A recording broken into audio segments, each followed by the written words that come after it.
하나만 있고 셋이 없으면 이것은 쓰임이 없다고 그랬습니다. 이것은 하늘 사람께서 이 세상에 사람으로 화하여 오신 이유입니다. 자, 우리에게 있어서 하나님께서 계시기는 하지만 그 하나님의 가르침을 받들고 하나님의 인도하심을 받들 수 있는 길을 알려주기 위해서 신인 하나님께서 오신 것이죠. 그래서 우리에게 본을 보여주신 것입니다. 그렇게 오셔서 본을 보여주신 것은 하나님께서 우리에게 쓰임을 나타내 보여주신 것이죠. 또 유산무일 셋만 있고 그 쓰임만 있고 하나가 없으면 본체가 없는 것입니다. 다시 말해서 하나님하고의 선이 딱 끊어지면 그것에 본체가 없기 때문에 쓰임에 아무 의미가 없게 되는 것입니다. 자, 하나님과 하늘 사람은 그 본체와 쓰임으로 하나다라는 말씀이죠. 그래서 대종지리는 삼일이이다 라고 말씀하시는 것입니다. 그 다음 일이화행은 소위 즉사하오. 여기서 우리가 일이화행, 한 곳으로 수행해 나가는 것이죠. 한 뜻으로 나가는 것, 일이화행으로 나가는 것은 소위 즉사나.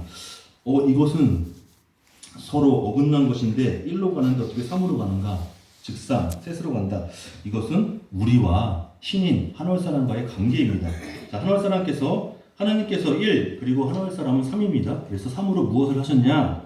본을 보여주셨죠? 삼진을 나타내 보여주신 것입니다. 참 성품, 참 목숨, 참 정기 또는 참된 아버지 자리, 참된 스승의 자리, 참된 임금의 자리를 나타내 보여주신 것이죠. 자, 우리가 일이화행을 해서 나가면 한 곳으로 나가서 한 정신, 한 마음, 한 뜻으로 나가서 한백원인을 모시고 받들면 즉삼, 이 세 처맘으로 나아가게 된다는 것입니다. 다시 말해서 하늘 사람을 만난다는 것이죠. 그렇게 해서 하나로 나아가면 셋을 만나는데 이 세 참함으로써 삼진회기, 세 참함을 삼진을 모아서 돌이켜 나가 하나로 나아간다. 소위 즉일야라, 하나로 나아간다는 것입니다. 그 하나가 무엇이냐? 그 하나가 바로 우리 본체인 하나님입니다. 본체인 하나님께로 나아간다는 이야기죠. 우리가 일이화행을 해나가면 3으로 나가고 그 3은 누구냐? 하늘 사람. 이 3을 가지고 다시 돌이켜 나가면 1로 나간다. 그 1은 누구냐? 하늘님. 그래서 한백원께서 본을 보여주실 때 어떻게 본을 보여주셨는가 하면 이 세상에 3을 가지고 사람으로 오셨죠. 그리고 돌아가실 때는 1로 돌아가셨습니다. 어천하셨으니까 1로 돌아가셨죠. 이 본을 보여주시고 우리로 하여금 그 길을 따라가게 해주신 것입니다. 그래서 우리도 마찬가지로 돌이켜 나가면서 1이 화행을 해서 3으로 나간다. 삼진으로 나간다. 삼진으로 나가서 거기서 다시 돌이켜서 어디로 나가는가? 1로 돌이켜 나가는 것입니다. 하늘님과 하나가 되는 것으로 나가는 것입니다. 그래서 2, 3, 1 하야 이하 무신 하나니라. 이 셋과 하나로서 하늘님과 하나가 되어간다는 말씀입니다. 자, 한백원께서 우리에게 오셔서 가르쳐 주신 것은 사람이라는 것은 어떤 존재이고 사람이 무엇을 해야 되는지 그 본을 보여주시고 그 길을 인도해 주신 것이죠. 첫 번째는 본을 보여주시고 두 번째는 가르침을 베풀어 주시고 세 번째는 너희들이 그 길을 가도록 치화해서 이끌어 주신 것이죠. 자, 우리가 한백원께 매달려 원도를 하고 원도한다는 것이 바로 일이화행이죠. 일이화행을 해서 한백원께 순진한 마음으로 매달려 원도를 하면 반드시 본을 보여주십니다. 그 본을 보여주시는 자리가 무엇이냐? 그게 3입니다. 삼진으로 돌이켜 나가는 것입니다. 다시 말해서 무엇이냐? 우리가 일이화행을 하려면 반드시 지감조식 금축을 해야 일이화행이 됩니다. 느낌을 그치고 숨심을 고루하고 부딪힘을 금해서 오로지 정신 통일을 해서 일이화행을 해야 합니다. 그렇게 지극하게 원도하고 정성을 들여서 순진한 마음, 순수한 정신으로 한 마음 한 정신 한 뜻으로 나아가서 지극하게 정성을 들이면 가서 닿는 곳이 어디냐? 그게 바로 삼진입니다. 자, 참된 성품, 참된 목숨, 참된 정기에 가서 닿는 것입니다. 그래서 우리 석가모니 부처님이 그 경지에 들어가서 깨달음을 얻는 것이 무엇이냐? 이거 지나쳐도 안 되고 모자라도 안 되는구나.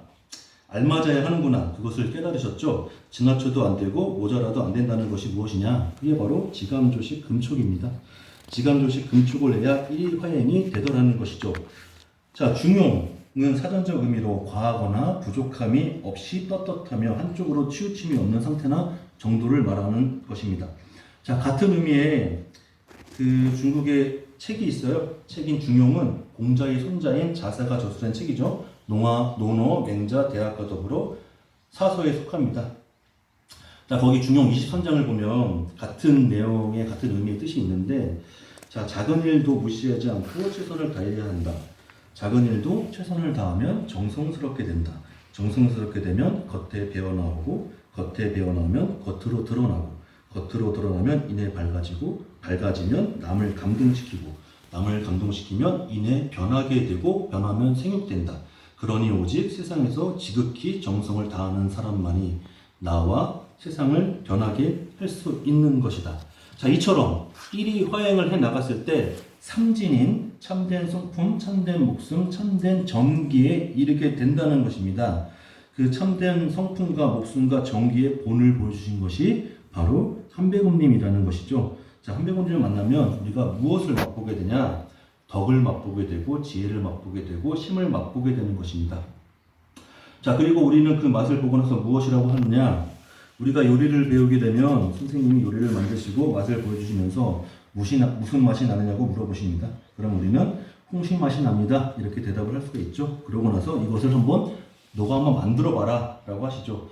그렇게 우리에게 만들어 보라고 하시면서 무엇을 하시냐? 여기에는 어떤 재료가 들어갔고 이 요리를 만들 때에는 어떻게 만들어야 하는지 그것을 가르쳐 주시죠. 그것이 바로 교화입니다. 그것이 삼일신고의 가르침이죠. 자, 이제 본을 보여주시고 우리가 이런 성품을 가지기 위해서는 이런 지혜를 가지려면, 이런 능력을 가지려면 어떻게 해야 하는지 그것을 가르쳐 주십니다. 그래서 지감을 해라, 조식을 해라, 금촉을 해라, 일이화행을 해라고 가르쳐 주시는 것이죠. 자, 우리 형제자매님들, 근데 선배님께서 이렇게 덕과 지혜와 능력을 가지기 위해서는 이렇게 해라라고 가르쳐 주시는데 우리는 원도도 안 하고 지감, 조식, 금촉도 안 하고 한병원이 그냥 마냥 저 좀 도와주세요 하면 한병원이 만난다 못 만난다? 못 만난다. 못 만나죠. 3일신고에 써있잖아요. 뭐라고 써있어요? 성기원도 하면 절친견이다. 소리야 음성으로 아무리 나 찾아봐라. 나 못 만나. 지감, 조식, 금촉해서 일이화행의 정신으로 원도를 해야 합니다. 원도를 해야 오세요. 나한테 내 머리권에 내려오신 강충하신 한병원님을 만나려면 반드시 원도를 해야 합니다. 자, 그렇게 해서 마음을 돌이키고 기운을 돌이키고 몸을 돌이켜서 나로 하여금, 나 자신으로 하여금 돌이켜 참된 자로 나아가는 것입니다. 그렇게 돌이켜 나갈 때 우리가 교화는 받았지만 부족하고 모자란 부분들이 많이 있죠. 그래서 거기서 또 일이화행을 해서 빌고 매달리고 원도를 하면 한배검께서 거기서 다시 힘을 써서 우리를 건져주십니다. 길을 인도해 주시죠. 그것이 다스려 치유해 주시는 것입니다. 우리 대중교 중간 60년세에 보면 우리 대종사님이 원도하는 모습이 기록되어 있어요. 어떻게 되어 있냐? 21일을 단식을 하시고 그 기록을 하시는데 피눈물을 흘리신다고 하셨어요. 피눈물을 흘리면서 원도를 하셨다고 하셨어요. 그렇게 직한 정석으로 원도를